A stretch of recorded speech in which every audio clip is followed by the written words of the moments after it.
What would you do if the seat you paid for your rightful place was taken from you? Not because of a mistake, but because someone decided you didn't belong there. For Maya Bennett, a poised black CEO and majority owner of one of the nation's largest airlines, that question wasn't hypothetical. It happened at 30,000 feet, in front of dozens of passengers, with cameras rolling and whispers spreading. One entitled passenger, one moment of prejudice, and one choice that would decide whether this would become another quiet injustice or the start of something far bigger. What happens when the very system you helped build turns against you? How do you fight for dignity without losing your composure? And how can a single act of resistance ripple across an entire industry today? You'll witness the moment a stolen seat became a catalyst for change, the confrontation, the fallout, and the decision that grounded more than just a flight. If you believe in fairness, if you believe no one should be told they don't belong, stay with us. Like, share, and subscribe so you won't miss a single story that challenges the way we see justice in the everyday. Now, let's step onto the plane. The air inside the jet bridge was cool, but carried that faint metallic scent of recycled air and jet fuel. Passengers shuffled forward, the clack of roller bags echoing off the narrow walls.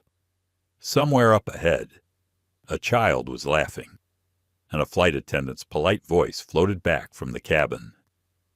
Maya Bennett stepped aboard Horizon Air Flight 451 from New York to Miami. She greeted the crew with a soft smile, her voice warm but reserved, and moved down the aisle toward business class. Her navy blazer fit her perfectly, the fabric catching the light each time she moved. A diamond wedding ring glimmered briefly as she adjusted the strap of her leather portfolio. Seat 3A. It was where she always sat on this monthly route. She liked the quiet near the front, the easy view of the galley, and the ability to step off quickly after landing. Sliding her portfolio under the seat in front, she settled in and pulled a copy of Forbes from her carry-on. The magazine cover featured an article on global investment trends. She had read most of it on the way to the airport, but enjoyed going through the finer details while waiting for takeoff. The hum of the air conditioning filled the space. Across the aisle, a man in 2C was talking loudly into his phone, discussing sales numbers as though the whole cabin needed to hear them. Maya tuned him out.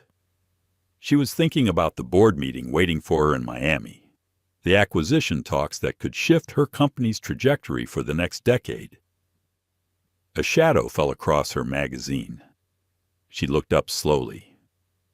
A man stood in the aisle, one hand gripping the top of the seat in front of her, the other holding a crumpled boarding pass. Mid-50s, maybe older. His polo shirt was wrinkled, the collar bent on one side. A thin layer of sweat glistened on his forehead despite the cool air. His face was already red, and not from the temperature. "Excuse me," he said, planting his other hand firmly on the armrest beside her. "But I think you're in my seat." Maya kept her gaze steady, the kind of calm, unblinking look that unsettled people who expected immediate compliance. She turned one page of the magazine before answering. "This is 3A," she said evenly, without defensiveness, without apology. "Exactly," the man replied, holding up the boarding pass like a piece of evidence in court. "I paid extra for this seat, months ago." She raised one eyebrow, just slightly. She didn't reach for her bag, didn't scramble to defend herself. She simply studied him for a beat longer before returning her eyes to the page. The diamond on her left hand caught the cabin light again. Down the row, a young woman looked up from her laptop. She was in 3B, her hair pulled back neatly, the glow of her screen reflecting off her glasses. Her name was Lena Park, and she had been deep into editing a business school presentation until the man's tone made her pause. Something about it was sharp, edged, No problem, the man said to Lena without glancing at her. Just someone who doesn't understand airplane seating. Lena's hand slid toward her phone. She had seen this kind of situation before online, in viral clips that racked up millions of views in hours. One tap, and her camera was open. Another tap, and she was live on social media. I think there's been some confusion, the man continued, his voice rising a notch. This lady seems to think she belongs in business class. The words carried just enough bite to make Lena's stomach twist. She watched Maya for a reaction. There was nothing, no change in posture, no flare of temper, just stillness. A silence so deliberate it felt like strategy. The boarding process continued around them. Passengers filed past with carry-ons and coats, stealing glances as they sensed the tension. Maya's eyes remained on her magazine, but the set of her jaw was different now. Controlled. Contained. "Sir, is there a problem?" a voice asked from the aisle. Lena turned to see Patricia Lang, the gate agent, making her way forward. Patricia was a 20-year veteran of airport operations, her professional smile polished but weary. "This woman is clearly in the wrong seat," the man Robert Harlow said, pointing at Maya. "Can you please handle this?" Maya reached into her blazer pocket and produced her boarding pass. She handed it to Patricia without a word. Patricia glanced at it, her eyes scanning the printed details. "Ma'am, this shows seat 3A, Patricia said after a moment.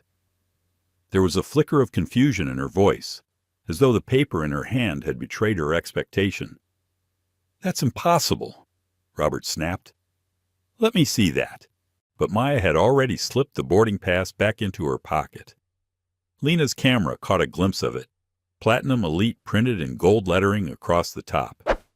"She probably upgraded at the last minute," Robert muttered, "or traded seats with someone." The cabin speakers crackled to life. "Ladies and gentlemen, we have a brief departure delay due to a seating issue," a flight attendant announced. Robert's expression brightened. "See, you're holding up the whole flight." Patricia's smile had tightened, her posture shifting into something more guarded. She knew how to deal with angry passengers. She had dealt with hundreds, but something about this scene felt different, less about logistics and more about perception. "Sir, I'll also need to see your boarding pass," Patricia said. Robert handed it over like a winning hand in a card game. 3A. Paid for months ago. Patricia studied both records, her brow furrowing. "There seems to be a duplicate assignment. This happens sometimes with our system." "Then she needs to move," Robert said immediately. "I was here first." "Actually, sir," Lena said, her voice cutting through the hum of the cabin. "She was seated when I boarded, and I've been here for at least 20 minutes. Robert turned his head toward Lena, his smile thin. "I don't care how long she's been sitting there. That's my seat." The aisle behind him was clogged now with curious passengers craning to see what was happening. Phones appeared in more hands. The tension felt heavy, pressing into the walls of the aircraft. Maya turned another page. The print was crisp under her fingertips, but her mind was elsewhere. She could feel the eyes on her, the calculations being made about who she was and why she was here. She'd lived this moment in other forms before, in conference rooms, in negotiations, in places where power was decided before a word was spoken. And here it was again, at 30,000 feet minus the altitude. She said nothing. Not yet. The air in business class had shifted. It was no longer just the quiet hum of an aircraft boarding. It was thicker now, alive with the weight of something everyone could feel, but no one wanted to name out loud. Robert Harlow still stood beside Maya Bennett's seat, one hand gripping the overhead bin, the other pointing toward her like an accusation. He had not moved an inch, and neither had she. Maya Bennett. Patricia Lang read again from the boarding list on her tablet, her voice flat but uncertain. She glanced at Robert's boarding pass. "Sir, your ticket does say 3A, but so does hers. This must be a system error." Robert leaned in closer, lowering his voice just enough that only a few nearby passengers could hear. "Or maybe it's not an error. Maybe someone is trying to sneak into a seat they didn't pay for." Lena Park's live stream camera caught that line perfectly. She was careful not to draw attention to herself, but her viewers were already reacting. Comments flashed across her screen. "That's messed up. Racist vibes all over this. She hasn't even spoken yet, and he's acting like that." Maya's eyes stayed on her magazine, though she had not read a single word since Robert's arrival. Inside, her thoughts were a calm but firm current. She had been here before, not on this exact flight, but in this exact position, the position where someone else decided what she deserved before knowing a single fact about her. Patricia sighed. "Sir, if you could just step aside for a moment, we can get this cleared up with the captain." "I'm not stepping anywhere," Robert shot back. "I booked this months ago. I planned my connection. I have meetings in Miami I can't miss." His voice was loud enough for the entire section to hear now. "Some people don't understand that time is money." He let the words hang there. Lena caught the quick look Robert gave Maya, as if to say, "And you're not one of those people who understand." Patricia glanced at Maya again. "Ma'am, would you be willing to move to another seat just until we can sort this out?" Maya looked up for the first time in several minutes. Her gaze was steady, unflinching. "No," she said quietly. The single word carried more weight than the argument Robert had been making for 5 minutes. A few passengers turned their heads, curious about the woman who was refusing to yield. Robert's jaw tightened. "Look, I don't know where you got that outfit or that magazine, but you clearly don't, sir," Patricia interrupted, a hint of nervousness now in her tone. "Please keep your voice down." But Robert was not interested in lowering his voice. This is exactly why flights get delayed. People like this taking seats they didn't pay for. From 3B, Lena spoke up. "She was here before you boarded. I've been sitting next to her the whole time." Robert turned toward Lena. "And who asked you? This doesn't concern you. It concerns everyone in this cabin," Lena replied without missing a beat, "especially when you're raising your voice at a woman who hasn't even argued with you." Maya's fingers rested lightly on the edge of her portfolio. She considered speaking, but decided against it. Not yet. Her silence was not surrender. It was a calculation. The captain's voice crackled over the PA. "Ladies and gentlemen, this is Captain Joel Ramirez. We are experiencing a brief delay due to a seating issue. We appreciate your patience." Robert smiled, leaning just slightly toward Maya. "Hear that? Even the captain knows this is holding up everyone." More phones were out now. 2 passengers in the row behind were openly recording. The man in 4C muttered to his seatmate, "I've seen this before. Someone gets an upgrade they shouldn't have and refuses to move." Patricia shifted uneasily. "I'll have to call the captain up here," she said. "Do it," Robert replied immediately. "Maybe he'll finally clear this up." Lena's live stream viewer count climbed past 400. Comments poured in. "That guy is unbelievable. She's so calm. Respect. Name and shame him." The moments between Patricia's call and the captain's arrival stretched long. Maya turned another page in her magazine, her posture unchanged. But inside, her thoughts were sharp. She knew she could end this in 30 seconds by showing what was in her portfolio. She also knew that doing it too soon would let them walk away, thinking it was her title, not her humanity, that had earned her respect. When Captain Joel Ramirez appeared, his expression was already tinged with irritation. He hated delays. His eyes went first to Robert Tall, red-faced, agitated, and then to Maya, seated, composed, black. His voice was measured, but carried the undertone of a man who thought he already understood the problem. "What's going on here?" Joel asked Patricia. "Duplicate boarding assignment for seat 3A. Patricia explained. "Mr. Harlow insists it's his. Ms. Bennett's pass also shows 3A. Joel looked at Maya. "Ma'am, I'm going to need you to either move to your assigned seat or step off the aircraft so we can sort this out." Robert's smirk widened. "I am in my assigned seat," Maya replied softly. "Ma'am, please," Joel said, his patience thinning. "We can take care of this at the gate. But right now, you're holding up the departure."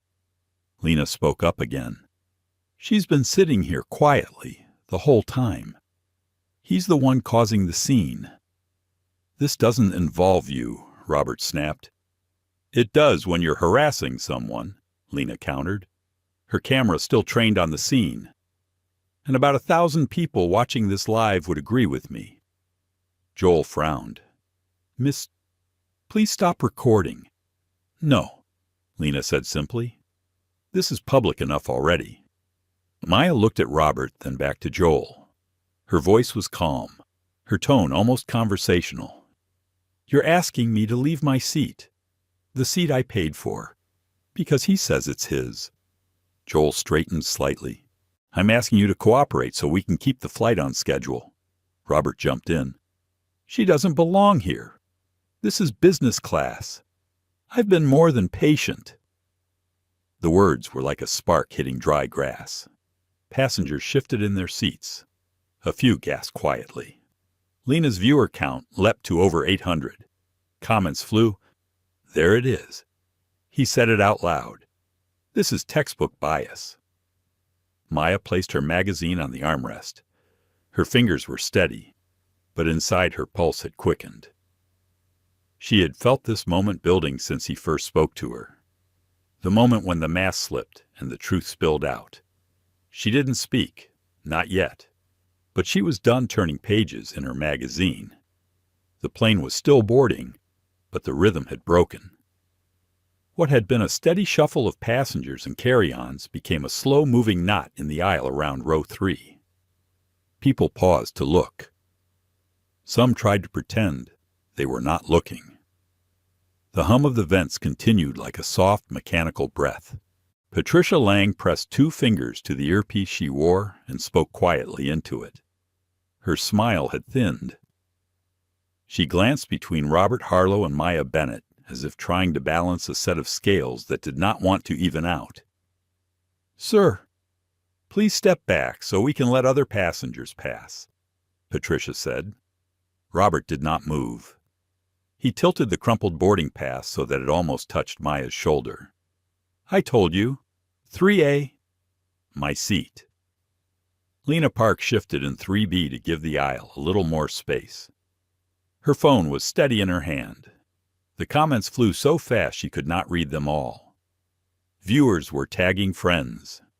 Viewers were saying they had seen this before. Viewers were asking for names. Maya closed her magazine and set it on the armrest. The cover caught a slice of light from the window. She felt her own heartbeat slow to a deliberate pace. She breathed in the cool air and the faint mixture of coffee and citrus cleaner that always lived in the cabin. She did not look at Robert. She looked at Patricia instead. "I am seated in 3A, Maya said. "My boarding pass reflects that." Patricia cleared her throat. "Ma'am, there is a duplicate assignment in the system. It happens sometimes. If you would not mind moving for just a moment, I can resolve this at the gate." "To where exactly?" Maya asked. We have a very comfortable seat in economy available, Patricia said. Only for a moment while we sort it out. Only for a moment. The words landed soft, but carried weight. Maya let them sit between them. She thought about a different airport years ago. A security line. A man who asked who she was traveling with and then waved the people behind her forward when she said she was alone. That had been a moment, too. Only a moment. The kind that stacks up over time into a wall you must climb every day. Across the aisle. The man in 2C covered his phone's microphone with his palm and leaned toward his seatmate. Happens all the time, he said. Someone tries to sit up here and hopes no one will make a fuss. Lena turned her camera enough to catch his face. He pulled back when he realized he was on video. He looked away and pretended to scroll emails. Maya spoke softly. I will not move to economy. I am seated in my assigned seat. Robert laughed. There it is. The entitlement. This is business class, lady. You cannot just walk up here and take what you want. A passenger in row 4 shook his head. Another whispered to a companion. A woman in row 2 pressed her lips together like she was holding in a comment that might burn on the way out. Patricia held up both hands. Please, everyone, keep your voices down. We will get this fixed. Sir, I am asking you again to step back and let the crew work. Robert pointed at the galley. Where is the captain? Let him handle it. He is on his way, Patricia said. The speaker above them popped with a short burst of static. Ladies and gentlemen, boarding is still in progress. We appreciate your patience. We will depart shortly after we resolve a seat assignment issue. Shortly. Another soft word that stretched time, Lena whispered without taking her eyes off the screen. Viewers at 900 and climbing. People are screen recording. People are sending this to news accounts. Robert rolled his shoulders as if warming up for a sport. He looked down at Maya again. You heard them. You are delaying the flight. You are making a scene. Maya held his gaze now. There was no anger in her expression, only a quiet study of the man in front of her. You are the one standing in the aisle and speaking loudly, she said. He smirked. I am speaking loudly because I am right. Patricia stepped between them, a careful half step that put her back to Maya and her open palm toward Robert. Sir, please. Maya watched that small detail. Patricia's body facing Robert. Patricia's back turned to her. It was a practical move. It also said more than Patricia likely intended. You handle the problem in front of you, and the quiet person becomes the background. It was not always personal. That was what made it so hard to name. A flight attendant with a neat bun and a composed face squeezed past with a tray of water bottles. Would anyone like some water while we wait? She asked. No one took one. Lena spoke to her phone in a low voice. For the record, the woman in 3A has shown her pass. The gate agent confirmed it said 3A. The man also has 3A. The system has a duplicate. But the gate agent asked the woman to move to economy first, not the man. The comments came in waves. Some were angry. Some were pleading. Some were tired, like people who had watched this exact story too many times. Maya's fingers rested on the edge of her leather portfolio. She felt the weight of the documents inside. Letters on letterhead, minutes of meetings, names and signatures. One sheet of paper could change the temperature of the cabin in a breath. She knew that. She also knew that if she used it now, the lesson people would learn was a smaller one. Respect the title. Respect the money. She wanted them to learn a different lesson first. Respect the person. An older woman in 5A raised her voice just enough. Excuse me. I have a connection. Can we please get moving? Robert seized it. You hear that? You are costing people time. Move to the back and let the grown-ups get to work. The words hit the row like a slap. Someone hissed. A sound, like steam escaping. The flight attendant with the water tray froze for a second, then continued forward. Patricia looked stricken. Sir, that is not appropriate. He shrugged. It is accurate. The aisle opened for a moment as a late boarding couple slid into row 6. The woman glanced at Maya, then at Robert, then down at her own hands, as if the safest place for her eyes was anywhere that could not look back. The captain appeared at last. Joel Ramirez was a broad-shouldered man with a close-cropped haircut and the worn calm of someone who had flown through real storms. He surveyed the scene with a pilot's quick scan. The man standing, the woman seated, the gate agent between them. The phones. Always the phones now. What do we have? Joel asked. Patricia repeated the facts. Duplicate assignment for 3A. Both passengers have boarding passes. The system shows both as valid. Joel nodded once. He turned to Maya. Ma'am, I need you to cooperate so we can keep the departure on schedule. We will resolve this at the gate. Maya looked up at him. Her voice did not rise. I am in my assigned seat. Joel's jaw flexed. He did not raise his voice either. Ma'am, I am asking you to stand and step off for a moment so we can move the flight forward. Robert allowed himself a small, victorious inhale. Lena's voice was steady. She has been quiet. She has not raised her voice. He has. You are asking the quiet one to move. Joel looked toward Lena for the first time. Miss, please stop recording. Lena did not blink. No. The man in 2C chuckled once. Bold move. Joel returned his attention to Patricia. Get operations to print a new pass for one of them. Move her to a different seat for now. Patricia hesitated.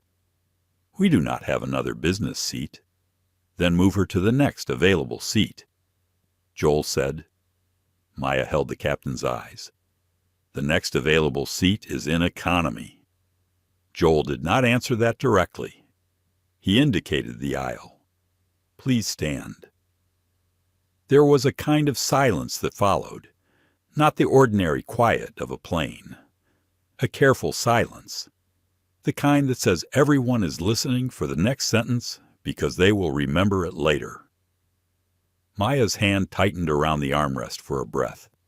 She felt the smooth curve of it under her palm. She felt the steadiness of her own spine. She felt the urge to end the game quickly. She let the urge pass. No, she said. The word did not fill the cabin. It did not need to. It was clear enough. Joel exhaled. Ma'am, if you do not comply, I will have to involve security, and we will have to remove you from the aircraft. Robert looked triumphant. Finally, Lena's view count touched a number that made her throat tighten. She did not say the number aloud. She felt the attention from beyond the cabin, like heat on her skin. Maya looked at Patricia. She looked at Joel. She looked at Robert last. She let herself feel what was sitting behind her collarbone, a mix of sadness and resolve, the ache of a familiar crossroads. She thought of the junior analyst she had once mentored, who had cried in a stairwell after a meeting in which 3 people forgot her name, and one called her the wrong one twice. You keep teaching the room how to treat you, Maya had told her then. Sometimes that means you speak. Sometimes it means you do not move. Maya reached down and slid her portfolio a half-inch farther under the seat. She was not going to pick it up yet. She was not going to show anyone what was inside, not until they told her who they were without knowing who she was. Joel lifted his hand toward the forward galley. I am calling security." A murmur moved down the rows like wind over tall grass. A few passengers looked alarmed. A few looked satisfied. Most looked away. Maya folded her hands over the closed magazine and waited. The plane kept breathing its cool artificial air. The boarding door was still open. Somewhere in the jet bridge, a ramp agent laughed at a private joke. The sound small and distant. In 3B. Lena swallowed and steadied her grip. The red light on her screen glowed. Lev. The moment stretched, and then began to tilt. Captain Joel Ramirez kept his stance in the narrow aisle. His shoulders squared, his face a picture of professional patience with a crack or two showing underneath. The low rumble of the engines on standby was the only steady sound in the cabin now. Passengers shifted in their seats, whispering to one another, trying not to be obvious. Phones were raised just high enough to catch the scene without drawing attention. Lena Park's phone wasn't hidden at all. She held it like a shield, her viewers climbing past 1,200. The stream of comments was relentless. This is bias in real time. He's siding with the loud guy. Watch her face.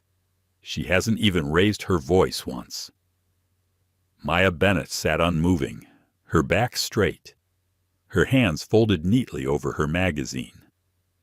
She wasn't performing calmness for the cabin. She was inhabiting it, every breath slow, every blink deliberate. "Ma'am," Joel said, using that careful tone that sounds polite but is built to leave no room for disagreement. "If you refuse to move, we can't push back from the gate. The rest of the passengers have connections. We have a schedule to meet." Robert Harlow jumped in before Maya could respond. "Exactly. I've been telling her that. This is costing all of us time. She was here first," Lena said, "from 3B. I watched her sit down. She's not the one causing the holdup." "This doesn't involve you," Robert snapped. "It does when you're making comments about who belongs here," Lena shot back. A ripple of energy moved through the rows. Several passengers looked away, not wanting to be caught on either side. Others kept their cameras steady, sensing something important was happening. Maya's gaze moved from Robert to Joel. She studied the captain's face, the way his jaw clenched each time Robert spoke, the subtle glance he gave Robert when he used words like schedule and connections. It wasn't overt malice. It was the quiet, habitual deference to the person who was already loud. Inside, her mind weighed options. She could produce the folder in her portfolio now and end this. She could have them both scrambling to apologize within 30 seconds. But if she did, the crew and passengers would walk away, believing it was her status that mattered, not the injustice they had just participated in. Robert leaned closer, his voice dropping just enough that the microphones on the live stream barely caught it. "Some people just don't know their place."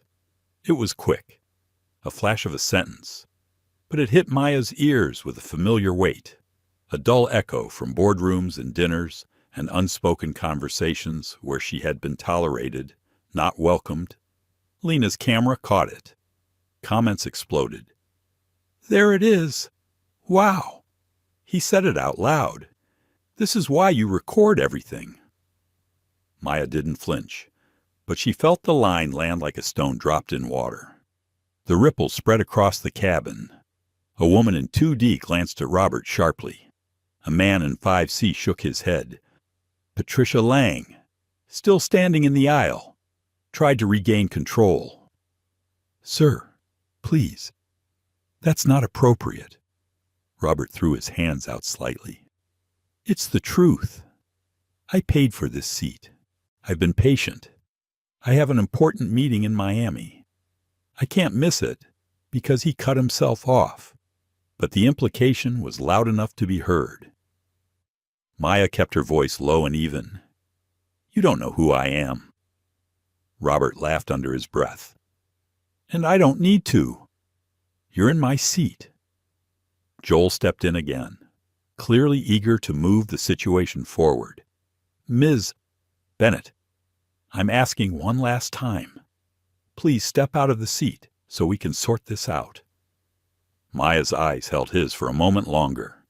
She let the silence stretch. She wanted him to hear it. The pause, the weight of what was unspoken. Then she said, No. The air seemed to tighten. Robert scoffed. You can't just sit there and refuse. That's not how this works. That is exactly how this works, Maya said, her tone still soft. I am sitting in the seat assigned to me. From the back of the cabin came a new voice. Let her stay. This is ridiculous. A man in economy called forward. The flight attendants glanced down the aisle, startled by the open support. Joel's voice dropped into that captain's register, meant to signal finality. Security is on the way. Lena panned her camera to catch his face. You're calling security on the person who's been sitting quietly. For the last 20 minutes, Joel didn't respond. Robert smiled like a man convinced the verdict was his. He turned to the cabin as though to collect silent agreement. Finally, we can move on. Maya watched him, noting the way he straightened his shoulders, the slight flush that came not from embarrassment, but from victory. She wondered how many times this man had walked away from similar moments, certain he was right, certain his voice, his confidence, his insistence were proof of his correctness. The minutes stretched. Outside the plane, a ramp agent appeared in the doorway to confer with the gate staff. Patricia kept glancing between the door and Maya, as if hoping the situation might resolve itself before security arrived. Inside her head, Maya replayed Robert's sentence. Some people just don't know their place. She could have responded in dozens of ways. She could have cut him down with facts, with titles, with numbers. She could have matched his volume. She could have made him small. But she knew that matching him would not teach anyone here the truth of what they had just seen. Lena's voice broke the quiet. Viewers at 1400 now. People are clipping this. They're saying they've seen this exact thing before. Robert ignored her. Let's get this over with. Maya exhaled slowly, letting the air leave her lungs in a steady stream. She thought of the meeting she was flying to in Miami, the faces around the table, the decisions that would be made about investments and partnerships, decisions she could influence to change more than just numbers on a balance sheet. And she thought of this moment, in this narrow space, with this man who believed the seat was his because he had claimed it the loudest. Her choice was becoming clearer.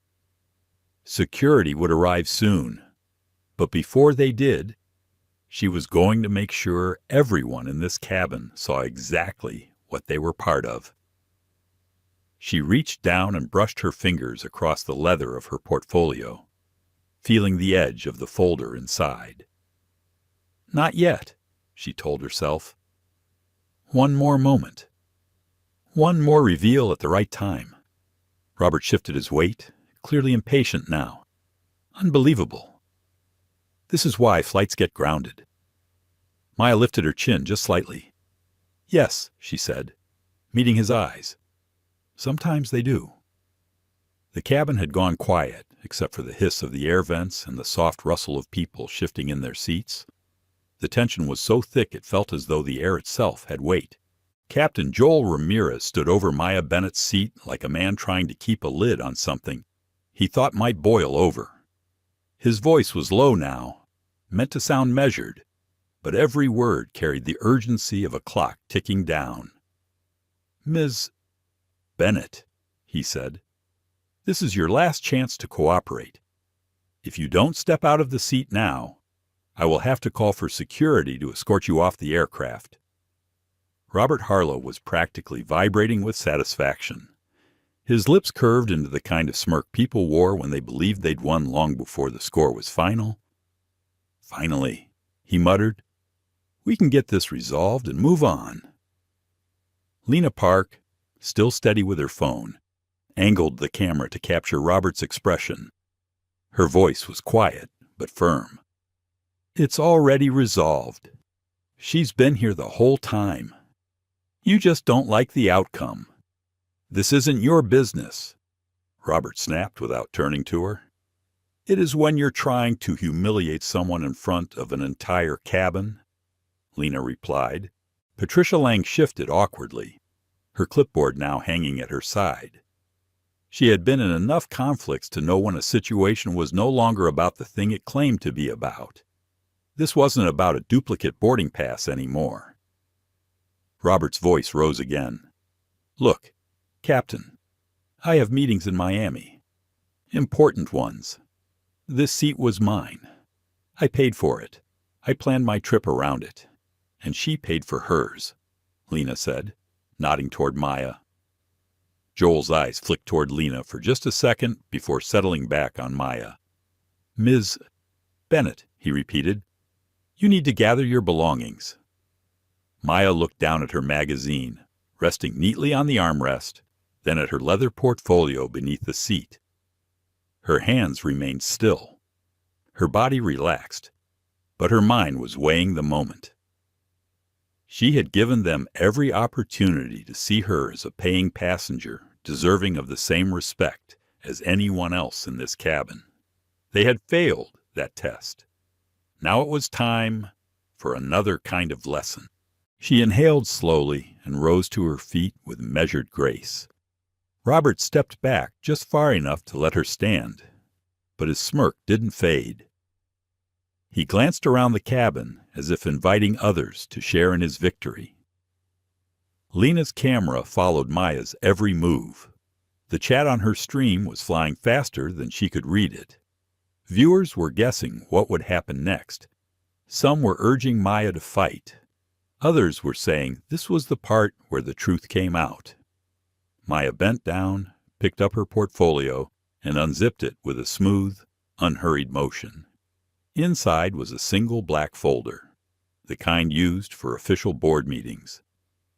She slid out one sheet of paper, crisp and heavy, with a letterhead embossed in deep blue. "Captain Ramirez," she said, her tone calm and clear enough for everyone in the surrounding rows to hear. "Before you call security, I think you should take a look at this." She held out the document. Joel hesitated, then took it. His eyes scanned the top of the page, moving quickly over the lines. First, there was a flicker of confusion, then recognition, and then the color drained from his face. His posture straightened so suddenly it looked like someone had pulled a string at his collar. "This," he began, his voice catching. "Ms. Bennett, I didn't realize." Patricia stepped closer, peering at the page over Joel's arm. Her lips parted slightly when she saw the letterhead.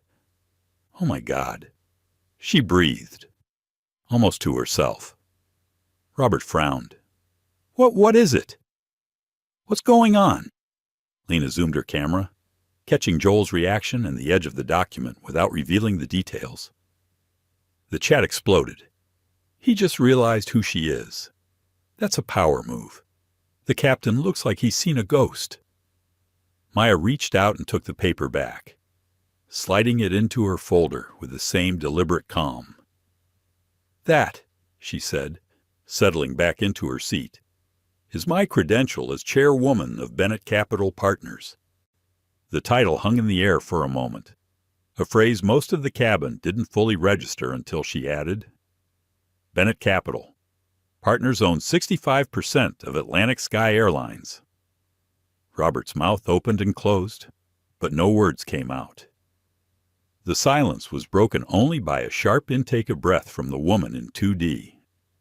"That means," Maya continued evenly, "this is my airline. All of your airline. Actually." She let her gaze sweep over the crew members standing in front of her.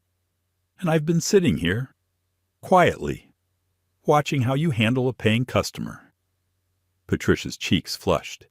"Ms. Bennett, I'm so sorry. I didn't.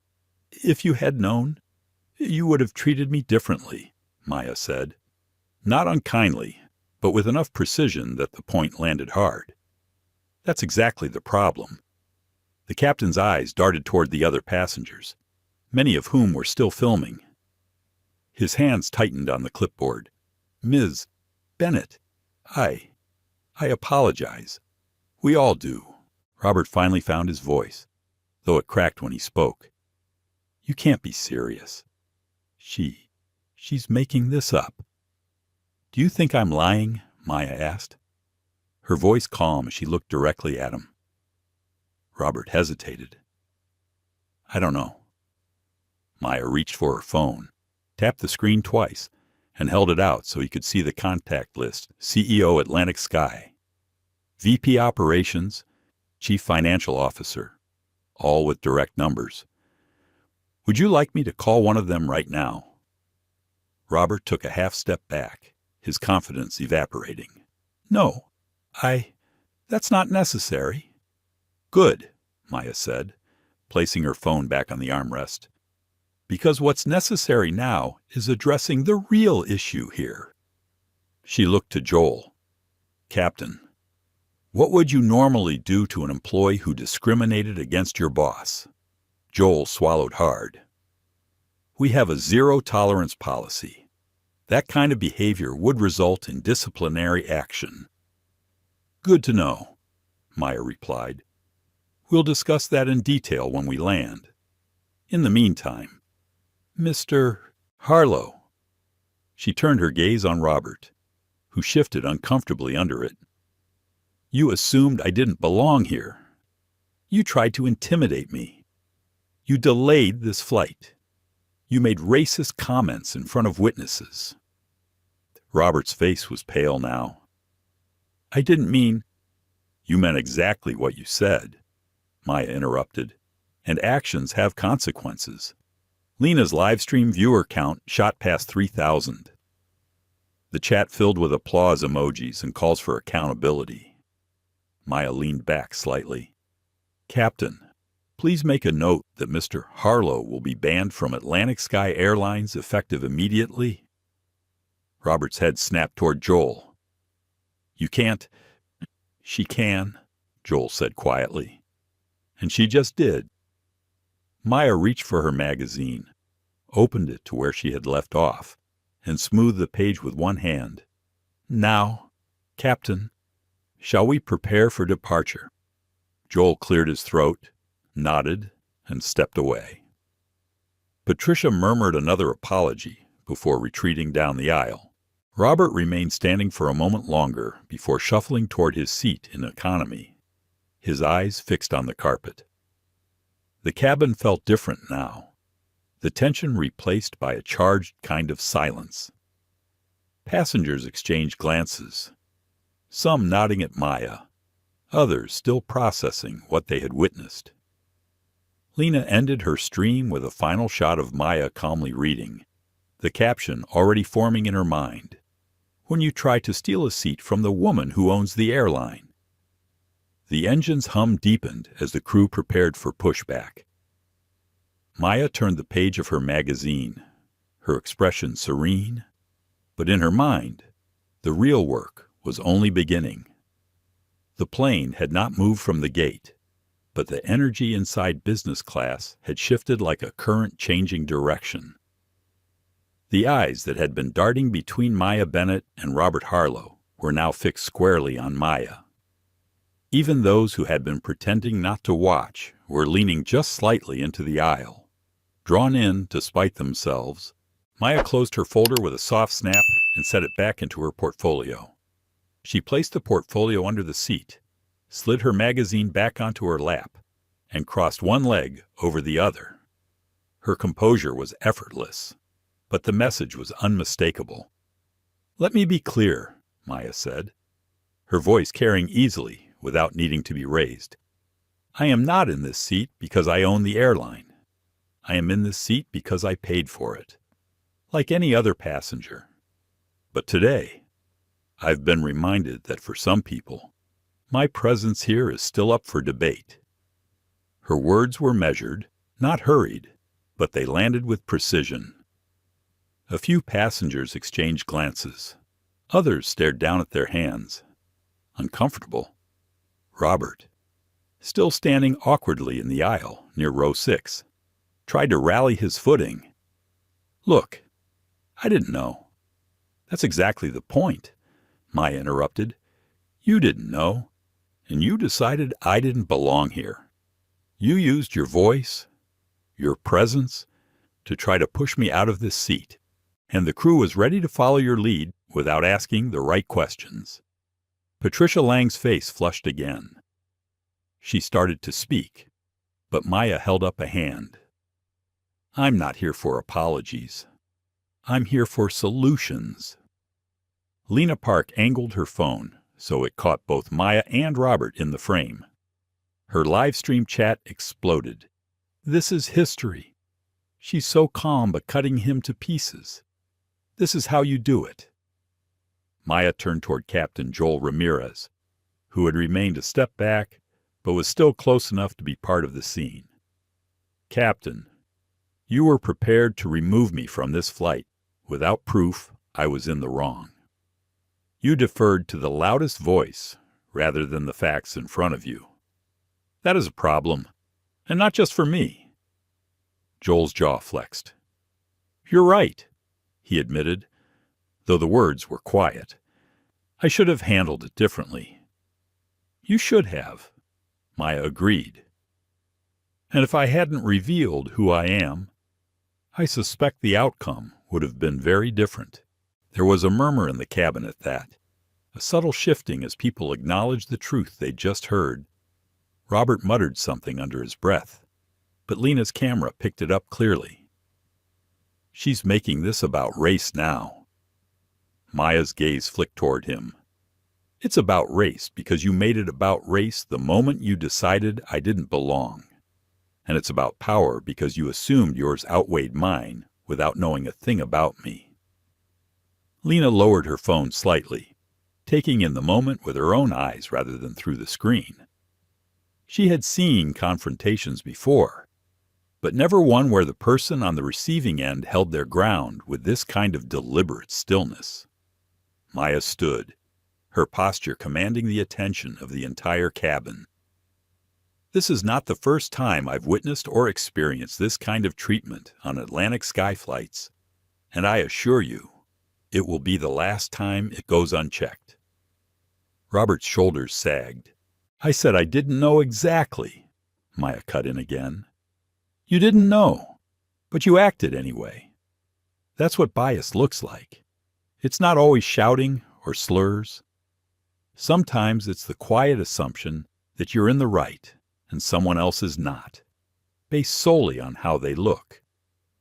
The silence that followed was heavier than before. It wasn't the tense silence of a brewing argument. It was the weighted silence of realization settling over a room. Maya looked at Patricia. "You will document this incident in full detail and send it directly to the Atlantic Sky Board. I will be expecting a copy." Patricia nodded quickly.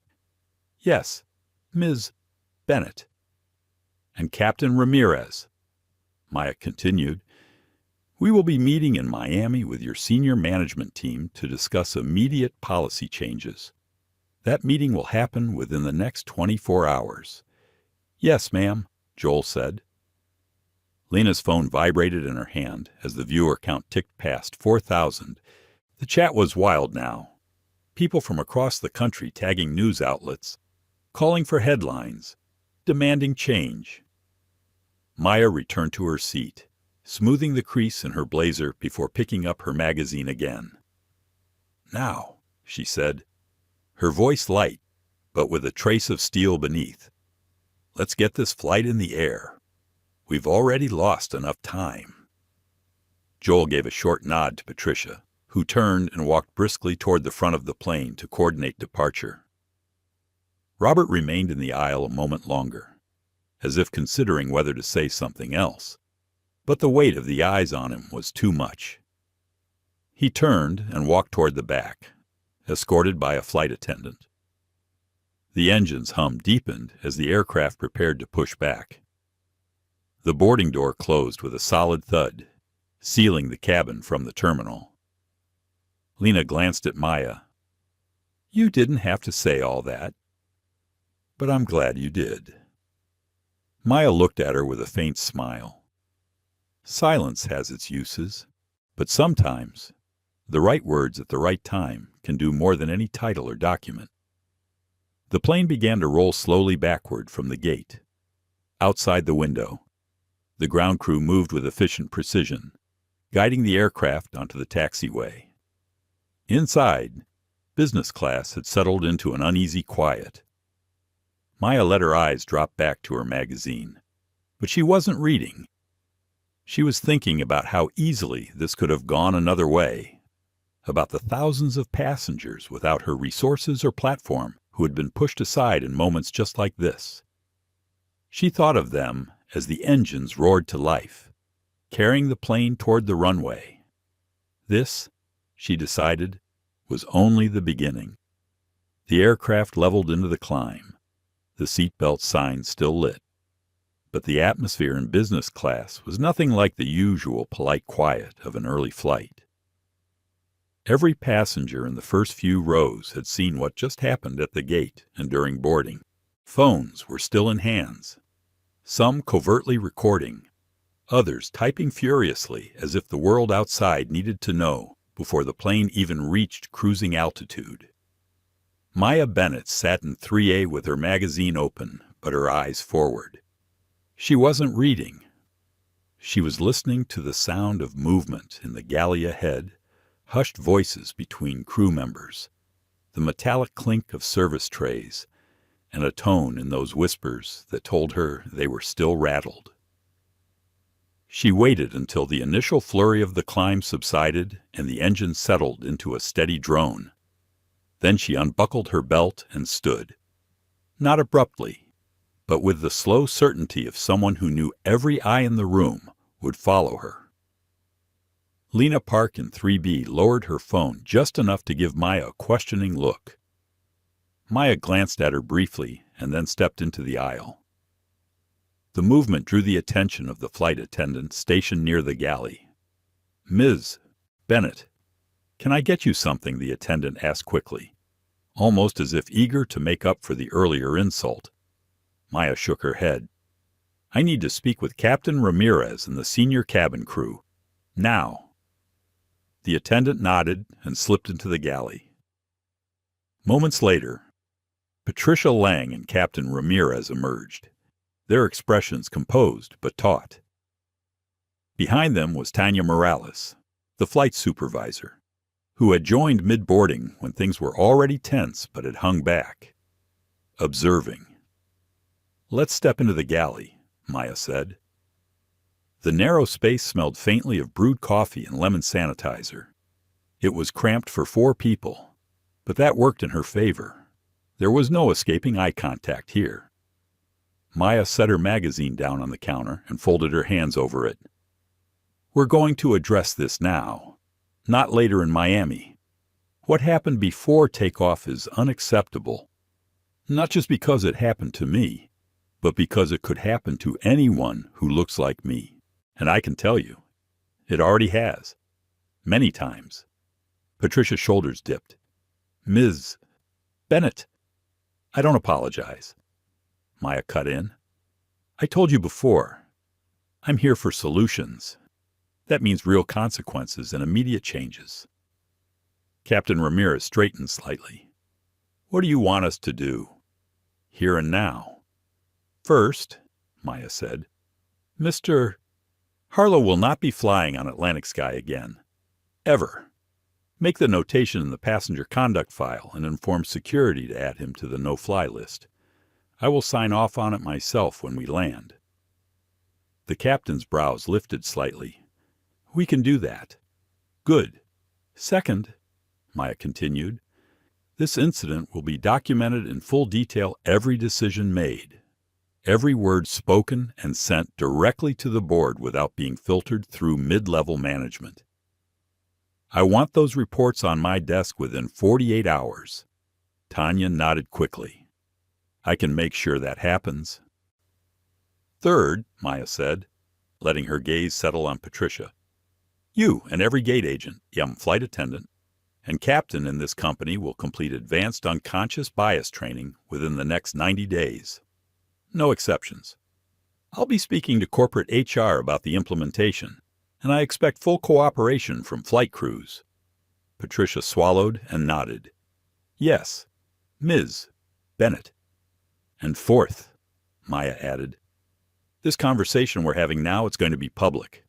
Not in a way that humiliates you personally, but in a way that makes it clear to the public that Atlantic Sky does not tolerate discriminatory behavior and is taking action. That transparency will be our accountability.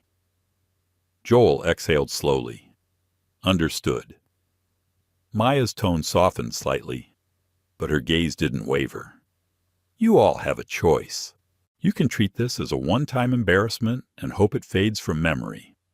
Or you can treat it as the turning point where we became the airline other carriers look to as a model for fairness and dignity. Which is it going to be?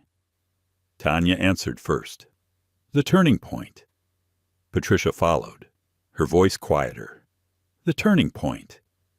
Joel hesitated just a beat longer before nodding. The turning point. Maya picked up her magazine from the counter. Good. Let's make sure we act like it. She stepped back into the aisle and returned to her seat. Lena was watching her closely. You just banned him, didn't you? She asked in a low voice. Yes, Maya replied simply, settling back into 3A. And that's just the start. The rest of business class had been silent during her brief absence, but whispers picked up now. A man in 2C leaned toward his seatmate. That woman, she's not just a passenger. You think his seatmate replied? I think we just saw the owner of the airline shut down a guy mid-flight. Lena's live stream had dipped while Maya was in the galley, but the moment she sat down, viewers began flooding back. She's back, Lena said softly into the camera, and things just got a lot more serious for that guy. Robert Harlow was nowhere in sight. He had been moved to the last row of economy, under the discreet but firm watch of a senior flight attendant. Word of his relocation had already spread through the cabin, passed in murmurs and glances. As the flight leveled at cruising altitude, Maya reopened her magazine. This time she actually began to read, though she was still aware of the eyes occasionally drifting her way. She was not here for their curiosity or approval. She was here because every person who had watched this unfold now carried the memory of what had been said and done and what had been corrected. Some lessons were best delivered in public view. Half an hour later, a flight attendant approached with a tray. Ms. Bennett, would you care for a drink? Sparkling water, please, Maya said. The attendant set down a glass and then, almost hesitantly, added, Thank you for how you handled that. I've seen things like that before, and I didn't always step in. I will next time. Maya looked at her and smiled faintly. That's the point. She took a sip of the water, the bubbles crisp against her tongue. Outside the window, the clouds stretched endless and white, the sky above them a deep and steady blue. In the seat beside her, Lena was typing furiously into her phone, updating her viewers. The comment section was a flood of praise, outrage, and calls for reform. A few had already tagged major news outlets, predicting headlines before the wheels even touched Miami's runway. Maya didn't mind. In fact, she was counting on it. The cabin lights had dimmed slightly, the standard mid-cruise adjustment to help passengers relax. But relaxation was the last thing on anyone's mind in the forward galley of Atlantic Sky Flight 451. The hum of the engines was constant, but the energy in the room felt charged, like a meeting called during a crisis, which, in many ways, it was. Maya Bennett sat at the small fold-down jump seat in the galley, a place usually reserved for crew during takeoff and landing. Across from her stood Captain Joel Ramirez, Flight Supervisor Tanya Morales, and Gate Agent Patricia Lang. The galley smelled faintly of coffee and the warm bread rolls waiting for meal service. Maya rested her hands on her leather portfolio, her voice low but steady. "We have a little over an hour before we land in Miami. We're going to use this time wisely." The 3 crew members exchanged glances. Patricia still looked rattled, her cheeks flushed, her voice quiet. "Ms. Bennett, I know I made mistakes." Maya held up a hand. Acknowledging it is the first step. The next step is understanding why it happened and how to prevent it from happening again. Joel shifted on his feet. "You're talking about bias training." "I'm talking about more than training," Maya said. "I'm talking about structural change. This morning, a white male passenger challenged my right to sit in a seat I paid for. The crew, without verifying the full facts, sided with him. That's not just a mistake. It's a symptom." Tanya's eyes flicked toward Patricia and then back to Maya. "A symptom of what?" "Of a culture where certain passengers are presumed right and others are presumed wrong. Based on appearance," Maya said plainly. "It's not unique to Atlantic Sky, but we're going to make sure this airline is the one that fixes it." Patricia's hands tightened on the edge of the counter. "I didn't mean to."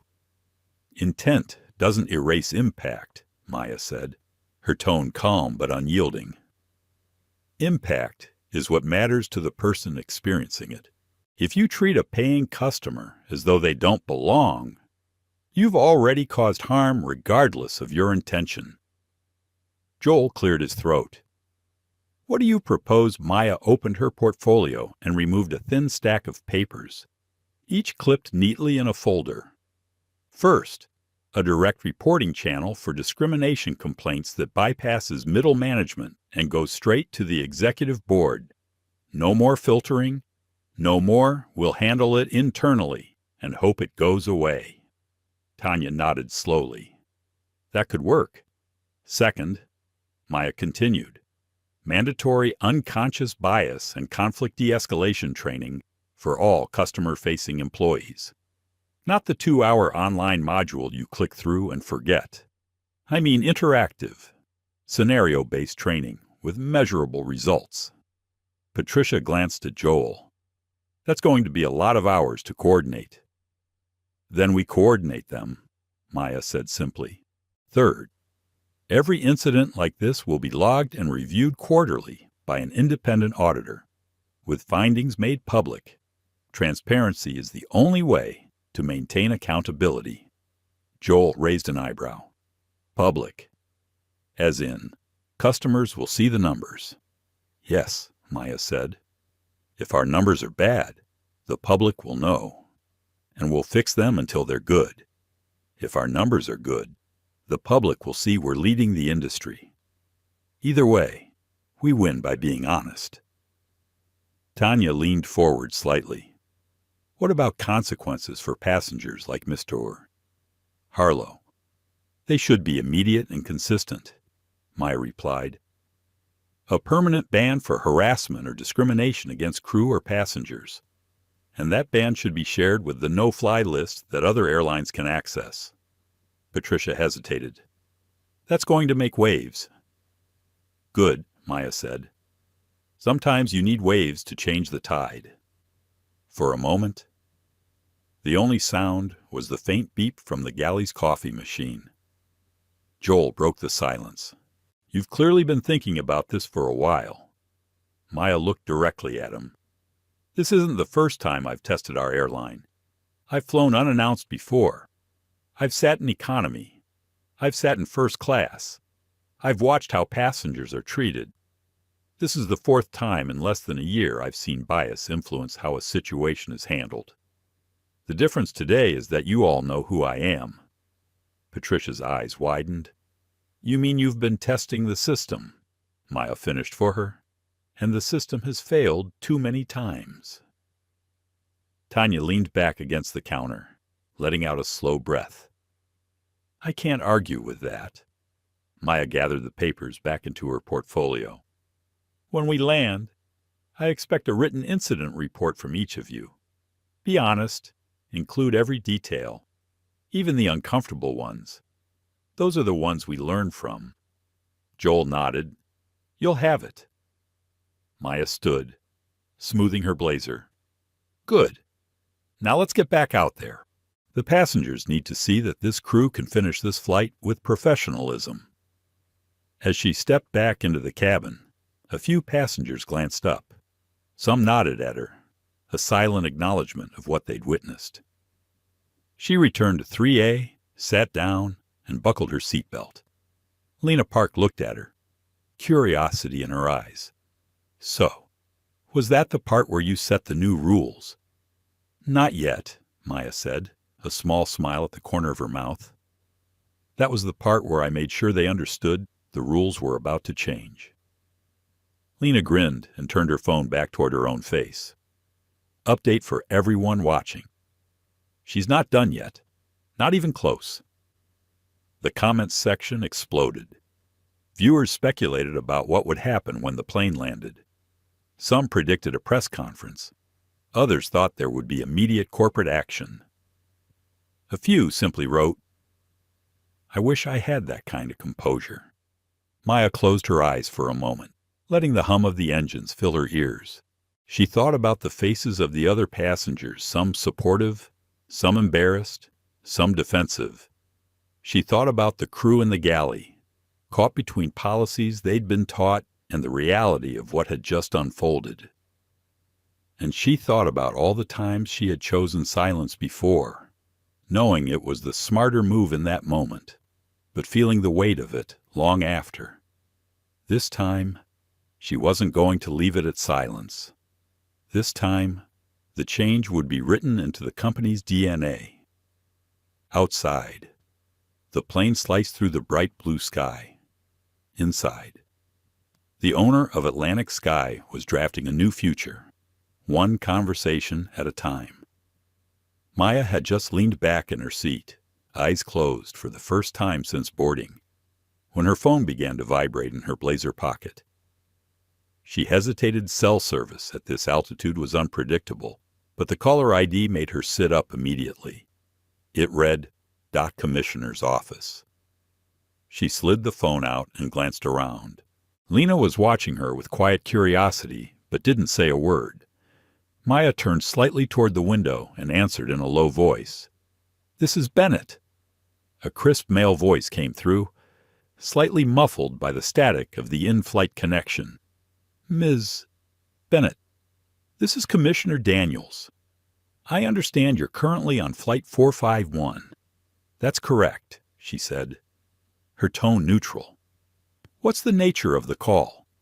"We've been monitoring the incident reported from the gate in early boarding stages." Daniels said, "It's already hitting social media hard.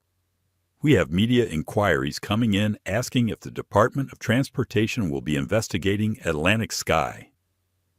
Maya glanced sideways. Lena was still recording on her phone, but the camera was angled toward her own face now. Maya kept her voice even. "I see. And what's your current position?" "Our position is that we need details from you directly before we decide on a formal investigation," Daniels said. "Given your role as both the victim in this scenario and the majority owner of the airline, this is unusual."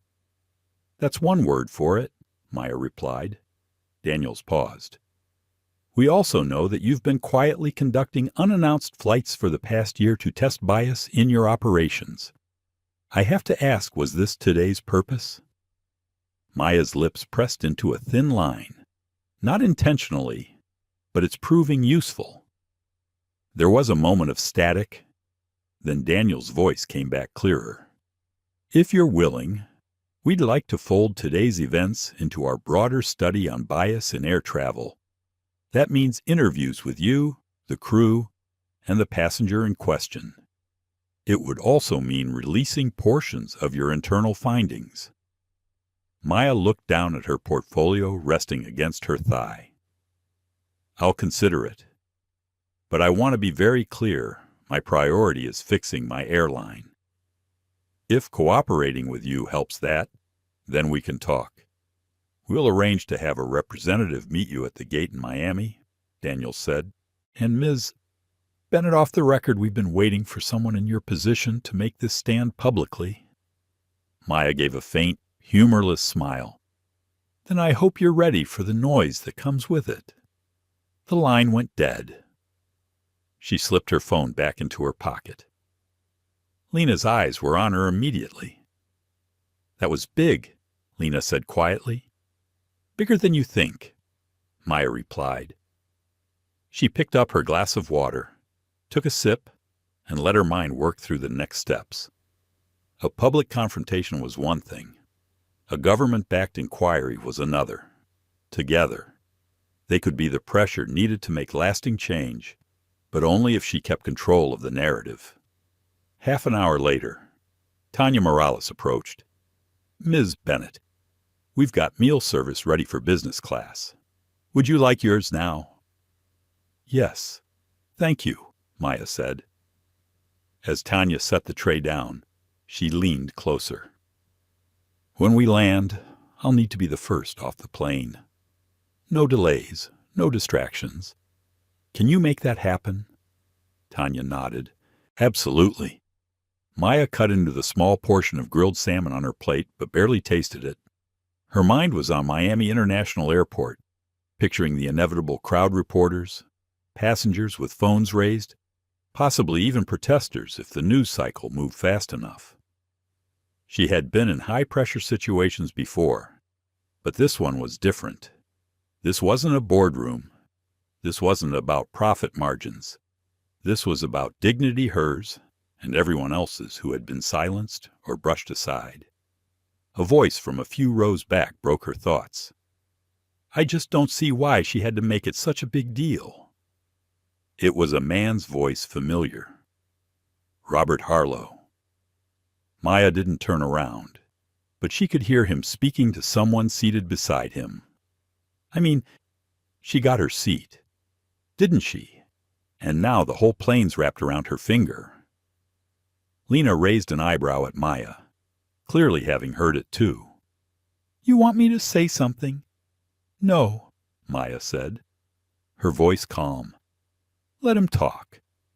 Every word is a mirror. She refocused on her meal, letting the conversation behind her fade into the background. What mattered now wasn't convincing Robert of anything people like him rarely shifted in a single moment. What mattered was setting up a system where his kind of thinking had no power to harm. An hour before landing, Captain Ramirez's voice came over the intercom. Ladies and gentlemen, we're beginning our initial descent into Miami. Please ensure your seat belts are fastened and your seat backs are in their upright position. Maya gathered her belongings, portfolio, magazine, phone. She felt the subtle drop in altitude, the change in engine pitch. Through the small oval window, the clouds thinned, revealing the shimmer of the Atlantic and the edges of Miami's skyline. She glanced at Lena. When we land, stay close. Things are about to move quickly. Lena nodded, slipping her phone into her pocket, but keeping her hand near it. Ready. The plane banked gently, lining up with the runway. The hum of anticipation in the cabin grew not just for arrival, but for whatever waited on the ground. Passengers whispered about what they'd witnessed, some already planning to post their own accounts online. Maya sat still, eyes forward, her breathing slow and steady. She knew the moment the door opened, control of the environment would be harder to maintain. But for now, in these final minutes of flight, she had the advantage of time to think and steel herself. She thought of the commissioner's words. "We've been waiting for someone in your position to make this stand publicly." Yes, she thought, and once I do, there's no going back. The seatbelt sign chimed on again, and the plane began its final approach. The runway grew larger in the window until the wheels hit with a firm, decisive thump. The engines roared in reverse thrust, slowing the aircraft as the Miami terminal came into view. Maya looked down at her folded hands. This was it. Whatever happened next would set the tone not just for her airline, but for the entire industry. And she was ready. The plane rolled to a smooth stop at the gate, but the atmosphere inside was anything but calm. Passengers were leaning into the aisles, grabbing bags, whispering in hushed but excited tones. The air buzzed with anticipation, as though everyone could feel something significant was about to happen. Maya Bennett stayed seated in 3A, her seatbelt still fastened even after the familiar chime released the rest of the cabin. Her focus was on the front door, where the jet bridge would soon connect. She had asked Tanya Morales for a clean path off the plane, and from the way Tanya hovered by the galley, Maya knew the supervisor was ready. Lena Park leaned toward her. "You've got a crowd waiting out there. I saw it through the window when we taxied in." "How big?" Maya asked quietly. "Big enough to make this go viral in 10 minutes flat," Lena replied. "Cameras, reporters, even some passengers from other gates watching." Maya inhaled slowly. The moment she stepped into that terminal, the controlled environment of the airplane would disappear. The narrative could scatter, twist, and grow in ways she couldn't predict.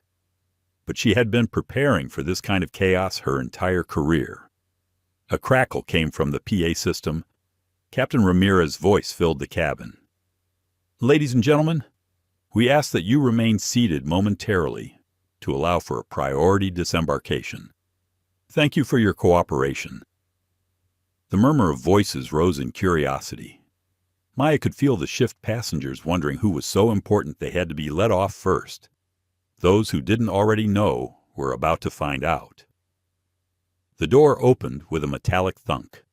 The scent of airport air, sterile and faintly coffee-laced, rushed in. Tanya stepped forward. "Ms. Bennett, we're ready for you." Maya stood, collected her portfolio, and stepped into the aisle. Every head in the first 3 rows turned toward her. A few passengers nodded in quiet support. Others watched with open curiosity. Robert Harlow, slouched in his economy seat, narrowed his eyes as she passed but said nothing. As she reached the doorway, she caught the first glimpse of the terminal beyond. Reporters clustered near the end of the jet bridge, their cameras already raised.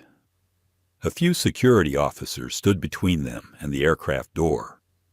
The moment Maya stepped onto the bridge, questions began flying.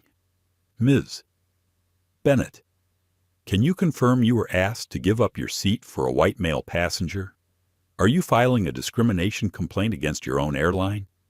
Is it true you're meeting with the Department of Transportation today?" Maya didn't stop walking. "I'll speak once we're in the terminal," she said evenly. Security escorted her through the jet bridge and into the gate area, where a semicircle of cameras and microphones waited. The crowd behind them, passengers. Curious onlookers watched in a mix of fascination and anticipation. She stopped just past the podium, normally used for boarding announcements. Tanya and Captain Ramirez flanked her at a respectful distance. Lena had somehow slipped into the front row of the crowd. Phone raised, but eyes on Maya. Maya placed her portfolio on the podium and spoke clearly, her voice carrying without a microphone. "This morning, a passenger attempted to have me removed from my assigned seat in business class. The gate agent and crew initially supported that request without verifying the facts. That decision was influenced by bias, unconscious or otherwise, and it was wrong. The crowd was utterly still. Cameras clicked in rapid bursts. "I am Maya Bennett," she continued. "I am the majority owner of Atlantic Sky Airlines, and I want everyone here to understand if this can happen to me, it can happen to any of you." A murmur rippled through the crowd. "I am not here to humiliate individuals," she said, glancing toward Patricia Lang, who stood at the edge of the group, looking pale. "But I am here to hold my company accountable. Today, we are implementing immediate steps to ensure that passengers are treated with fairness and dignity, regardless of race, gender, or any other factor." She outlined the policies she had discussed mid-flight direct reporting to the board, mandatory scenario-based bias training, independent audits, and a shared no-fly list for discriminatory passengers. "This is not a press stunt," she said. "It is a systemic change, and it starts now." One reporter called out, "Ms. Bennett, will the passenger involved be banned from Atlantic Sky?" "Yes," Maya said without hesitation. "Effective immediately." Gasps and murmurs filled the air. Another reporter asked, "And the Department of Transportation?" "They've already contacted me," Maya replied. "I will be cooperating fully, and I expect Atlantic Sky to become the standard by which other airlines measure themselves." The crowd erupted with more questions, but Maya closed her portfolio. "That's all for now. The work begins." Security moved in to guide her toward a side exit. As she passed through the crowd, several passengers reached out not for photos, but for quick words of gratitude. "Thank you for speaking up. You just made me proud to fly this airline again. About time someone did something." She gave each a brief nod. In the private lounge upstairs, Commissioner Daniels was waiting. He stood as she entered, extending a hand. "You handled that well. Direct, calm, and impossible to spin against you." "That was the goal," Maya said, shaking his hand. "Are you ready to move forward with the investigation?" he asked. "Yes," she said, "and I want it to be thorough. If we find systemic bias, I'll make sure it's not just corrected here. It'll be a model for the industry." Daniels nodded. "Then let's get started." As they sat, Maya felt the weight of the morning begin to settle, not as a burden, but as a responsibility. She had turned an insult into a catalyst. Now the real work would test her resolve even more than the confrontation had. Outside, the Miami sun streamed through the lounge windows, illuminating the tarmac where the plane she had just stepped off was being serviced for its next flight. Somewhere in economy, Robert Harlow was probably telling anyone who would listen that he had been treated unfairly. But the truth was already out in the open, and it was larger than him now. Maya opened her portfolio and began outlining the first official steps. This was more than one passenger's bad behavior. It was a turning point, and she intended to make sure the tide never turned back. The private lounge had been cleared of everyone except Maya Bennett, Commissioner Daniels, and 2 aides from the Department of Transportation. A tray of untouched coffee sat on the side table, its steam fading in the bright afternoon light spilling through the windows. Outside, planes taxied lazily across the tarmac, oblivious to the kind of conversation that could reshape the industry they served. Daniels set a thick folder on the table between them. It landed with a soft thud, but the weight in that sound felt heavier than paper. "This," he said, resting his hand on the folder, "isn't just about what happened today. We've compiled accounts from the past 18 months involving Atlantic Sky and incidents flagged for potential bias. Passenger complaints, internal crew reports, even security footage in some cases." Maya sat still, her portfolio balanced on her lap. How many 17 documented incidents that align with the same pattern? Daniels replied, 9 of them happened in premium seating. 4 involved gate boarding conflicts. And in most of them, the passenger who was displaced or challenged was a person of color. Maya's gaze didn't waver. How many of those incidents resulted in corrective action? Daniel slid the folder toward her. That's where it gets complicated. In all but 2, the cases were closed without further investigation. Most were labeled as misunderstandings. A few were resolved with vouchers or apologies, but no structural changes. She opened the folder. The first page was a photo still from security footage, blurry, but clear enough to show a black woman standing at a boarding gate, visibly upset, speaking to a uniformed attendant. The caption read, "Passenger removed from seat 4B for reallocation to a white male frequent flyer." The next report described a Latino father traveling with his daughter, told at the gate that their upgraded seats had been accidentally double-booked. Both were reassigned to middle seats in economy, while the replacements, 2 white businessmen, were seated in the vacated premium spots. Maya read slowly, her jaw tightening with each line. She could feel the aides watching her, measuring her reaction. "I could say I'm shocked," she said at last, "but I'm not. I've seen parts of this firsthand. What I haven't seen until now is how deep it runs."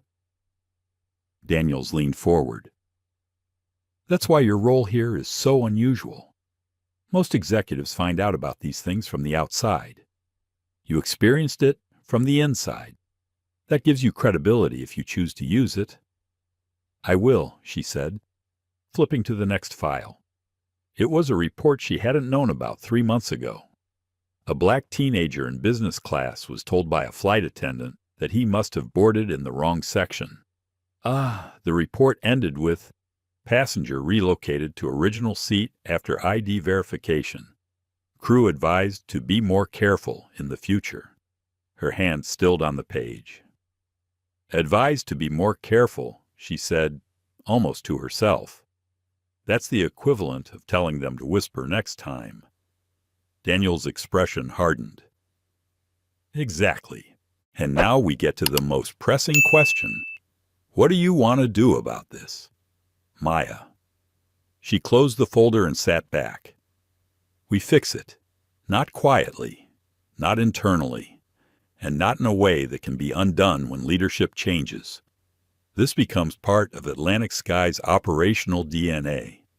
And I want oversight not just from my own board, but from you. You're inviting federal oversight into your own company." One of the aides asked, incredulous. "Yes," Maya said without hesitation. "Because if I'm serious about change, I can't be afraid of transparency." Daniel studied her for a moment, then nodded slowly. "That will set a precedent. Other airlines will resist it." "Good," Maya replied. "Let them resist. It'll only make them look worse when the numbers prove them wrong." The conversation shifted to logistics, how the audit process would work, the structure of reporting channels, timelines for implementing the training program. Maya was meticulous, asking pointed questions, writing quick notes in her portfolio, but even as the discussion flowed, part of her mind drifted to Robert Harlow. She knew men like him wouldn't see themselves in these reports. They would view today as an inconvenience, not a symptom. Changing the rules wouldn't change them, but it would strip away their influence in the spaces where they'd always assumed they belonged more than others. One aide opened a laptop and turned it toward her. "We also have raw footage from today's incident. Gate cameras, body cams, passenger recordings posted to social media. Would you like to review it now?" Maya hesitated. She already knew what it would show: her own calm refusal to give up her seat, Robert's indignant tone, Patricia's uncertain siding with him. Seeing it again would not change her memory of the moment, but it might sharpen her resolve. "Play it," she said. The screen came alive with the familiar sight of Gate B-17. There she was, standing with her boarding pass extended, Robert loomed a step away, gesturing toward her seat assignment as if it were his by right. Patricia's voice came through faint but audible. "Mr. Harlow, let's get you seated first, and then we'll sort this out." Maya felt the old heat rise in her chest. Not anger, something deeper, heavier. The quiet knowledge of how many times a variation of that moment had happened to others without an audience, without a camera, without the ability to push back. The video ended with her walking down the jet bridge, portfolio in hand, Robert glaring behind her. Daniels closed the laptop. "This will be part of the official record." Maya stood, smoothing her blazer. "Good. I want it to be." She looked out the window again, at the endless motion of the airport planes arriving, departing, ground crews moving like clockwork. The system was massive, but not untouchable. Daniels extended his hand again. "We'll draft the memorandum of understanding tonight. Are you prepared for the backlash?" "I've been prepared for years," she said, shaking his hand firmly. "I just needed the right moment to act." Today was that moment. As she left the lounge, she passed a bank of televisions in the terminal. Every screen was tuned to a news network, and there she was stepping off Flight 451, speaking into the cameras. The chyron read, "Atlantic Sky CEO confronts bias in mid-flight standoff." Travelers in the seating area looked up at her, some with recognition, others with curiosity. One woman mouthed, "Thank you," as Maya walked by. She kept her pace steady. The evidence was now undeniable, the investigation underway. But she knew the final step would be the most critical, turning the findings into reforms that could not be undone. That battle was waiting for her in Part 12 of this fight, and she intended to win it. The conference room was silent except for the faint hum of the ventilation system. Maya Bennett sat at the head of the long table, a thick binder open in front of her. Across from her were the Department of Transportation officials, their expressions steady, prepared. To her right sat members of the Atlantic Sky Board, and to her left, a line of senior executives who looked like they'd been holding their breath since the meeting began. Commissioner Daniels cleared his throat and began. After a thorough review of incidents spanning the last 18 months, the DOT has determined that Atlantic Sky Airlines demonstrated a consistent pattern of unequal treatment toward passengers of color. While many of these incidents were dismissed internally as misunderstandings, the evidence shows that bias, both conscious and unconscious, was a determining factor in multiple seating and boarding disputes. No one moved. The words hung in the air like a verdict. Daniels continued, "The airline has agreed to a binding memorandum that will implement structural changes, including third-party oversight, mandatory scenario-based bias training for all staff, and quarterly audits. These measures will be monitored for compliance over a 5-year period." Maya's gaze traveled slowly down the table. "I want to be absolutely clear," she said. "This is not a temporary fix. This is the beginning of a permanent shift in how this airline treats people. We are setting the standard, and I expect everyone in this room to meet it." One board member, a silver-haired man named Arthur Blake, leaned forward. "Maya, these measures are costly. The audits alone." She cut him off with a look that stopped him cold. "The cost of doing nothing is higher. You want to talk numbers? Let's talk about the loss of trust, the lawsuits we'd face, the customers we'd never get back. You can't put a discount tag on dignity." A murmur of agreement passed among a few board members. Others stayed silent, calculating. Daniels closed his folder. "The DOT will issue its public statement in 1 hour. Ms. Bennett, the floor will be yours after that." When the officials left, the room seemed to exhale. Maya remained seated, Flipping to a blank page in her binder, she began writing the points she wanted to make to the public, not just the facts, but the message. At the top of the page, she wrote, "This is bigger than one flight." 55 minutes later, she was standing behind a podium in the airline's main press hall. Cameras filled the space, their blinking lights reflecting in the polished floor. A wall of microphones bristled in front of her. The air was electric. This was the moment the narrative would crystallize, one way or another. She began calmly, her voice carrying with the steady confidence of someone who knew the weight of her words. "Good afternoon. As you know, recent events have brought to light a series of unacceptable incidents within Atlantic Sky Airlines. Today, with the Department of Transportation, we are announcing a comprehensive plan to eliminate bias from every stage of the passenger experience." She spoke of the binding agreement, the oversight, the audits. She made it clear this was not a marketing initiative, but a systemic overhaul. Then she shifted, her tone deepening. "Some will say this is an overreaction, that incidents like the one I experienced on Flight 451 are rare. To those people, I say this: if it can happen once, it can happen again.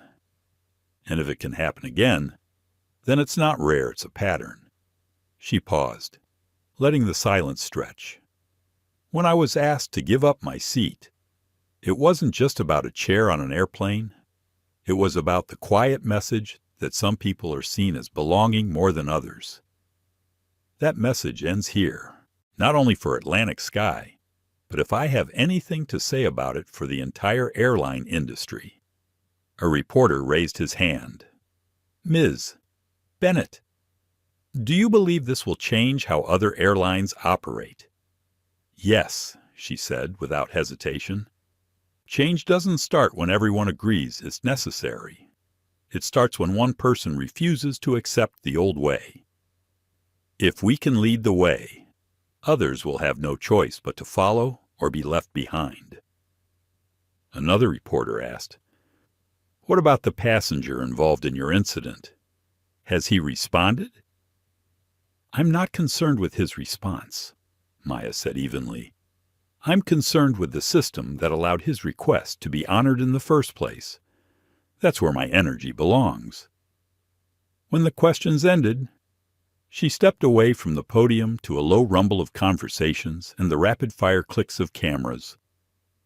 Outside the press hall, employees lined the corridor, some offering nods of quiet respect, others unsure of how to approach her. In the executive suite later that afternoon, Tanya Morales knocked gently on her open door. "I thought you'd want to see this." She handed Maya a tablet. On the screen was a live social media feed, flooded with posts from passengers, aviation workers, and everyday travelers praising her stance. Hashtags like "Chant our fair skies" and "Seat for all" were trending worldwide. Maya scrolled slowly, absorbing the messages. She knew the praise would not be universal. Change never pleased everyone, but the momentum was real, and it was bigger than her. As the sun dipped low over the city, casting golden light across her office, Maya allowed herself a rare moment of stillness. She thought about the people in those reports, the woman in seat 4B, the father and daughter in the double-booked seats, the teenager questioned in business class. She thought about Lena Park, recording the moment that had started all this, and how that single act of witnessing had amplified the truth. Her phone buzzed with a message from Commissioner Daniels. Public response is strong. Other carriers are already calling to discuss similar programs. "This is working," Maya typed back only 2 words. "It's starting." She closed her binder and looked out at the skyline. The work ahead would be relentless. The resistance would be loud. But she had turned an injustice into a movement, and she wasn't about to let it stall. Somewhere out there, another passenger was boarding another flight, unaware that the rules had just changed in their favor. That was enough for today. Tomorrow, she would make sure those rules stayed in place. Sometimes change begins not with shouting, but with quiet, unwavering resolve. Maya Bennett's seat was taken, but her dignity wasn't. And in standing her ground, she did more than reclaim her place. She forced an entire industry to look itself in the mirror. This isn't just a story about one woman on one flight. It's about every person who's been told subtly or blatantly that they don't belong. It's about refusing to shrink, about choosing action over silence. And it's a reminder that respect is not a luxury seat. It's a right. But it's also a love letter to the strength we find in each other, to those who witness injustice and speak up, to those who stand beside someone when it would be easier to look away. The fight against prejudice isn't over. Every story we tell, every voice that joins in, makes it harder for injustice to hide. If this story moved you, if it made you angry, made you proud, or made you think, don't let it end here. Like this video, share it with someone who needs to hear it, and subscribe for more stories that challenge, inspire, and remind us that dignity always deserves a seat.